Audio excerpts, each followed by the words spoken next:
नमस्कार. जगातल्या कुठल्याही लिखित तत्वज्ञानाची सुरुवात ही माणसाने स्वतःला विचारलेल्या प्रश्नापासून झाली. भाषेनुसार शब्द जरी वेगवेगळे असतील तरी सुद्धा माणसाने आपण कोण आहोत याचा शोध घेण्याचा जेव्हा पहिल्यांदा प्रयत्न केला असेल तेव्हा इथे तत्वज्ञान जन्माला आलं. ज्यांनी कोणी बाहेर शोधलं त्यांना काहीच सापडलं नाही, पण ज्यांनी आत शोधलं त्यांना मात्र शोधणं हाच भ्रम वाटला. एका भ्रमाच्या मगरमिठीतून सुटण्यासाठी दुसरा भ्रम कवटाळून घेण्यात ज्यांनी धन्यता मानली नाही ते संत झाले आणि संतांनी लोकोद्धार करण्यासाठी वेळोवेळी प्रयत्न सुद्धा केले. आपल्या सगळ्यांना संत ज्ञानेश्वरांनी स्वतःला ताटीमध्ये बंद करून घेतल्याची गोष्ट माहितीच असेल आणि मग त्यांनी बाहेर यावं यासाठी प्रयत्न करणाऱ्या त्यांच्या लाडक्या मुक्ताईचे ताटीचे अभंग सुद्धा आपल्याला माहिती असतील. ज्ञानेश्वरांनी स्वतःला ताटीमध्ये बंद करून का घेतलं होतं, जगाच्या चांगल्यासाठी प्रयत्न करताना सुद्धा याच जगाकडून त्यांना जो काही अन्याय सहन करावा लागला होता, या जगाने त्यांना जी काही वाईट वागणूक दिली होती ती आपल्या सगळ्यांना माहिती असते. असे प्रसंग आपल्याला सुद्धा आपल्या रोजच्या आयुष्यात येतच असतात.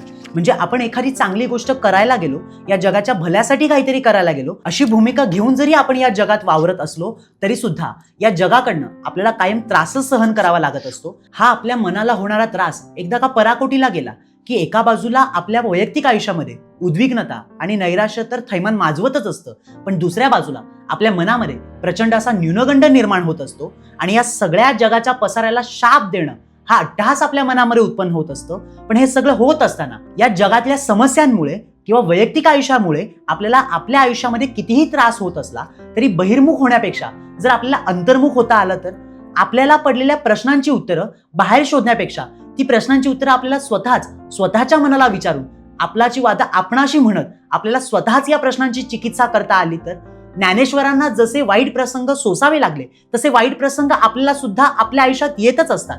ज्ञानेश्वरांनी जसं स्वतःला ताटीमध्ये बंद करून घेतलं तसं सुद्धा आपण सुद्धा मैत्री, कुटुंब या सगळ्यांपासून दूर थोडा वेळ जाऊन आपल्याला सुद्धा आपल्या वैयक्तिक ताटीमध्ये बंद करून घेण्याचा प्रयत्न करतच असतो. ज्ञानेश्वरांना बाहेर आणण्यासाठी मुक्ताईचे ताटीचे अभंग फार महत्वाचे ठरले होते, पण ताटीचे अभंग आपण रोज वाचल्यानंतर सुद्धा आपल्या आयुष्यामध्ये मात्र काहीच विशेष बदल घडत नाही.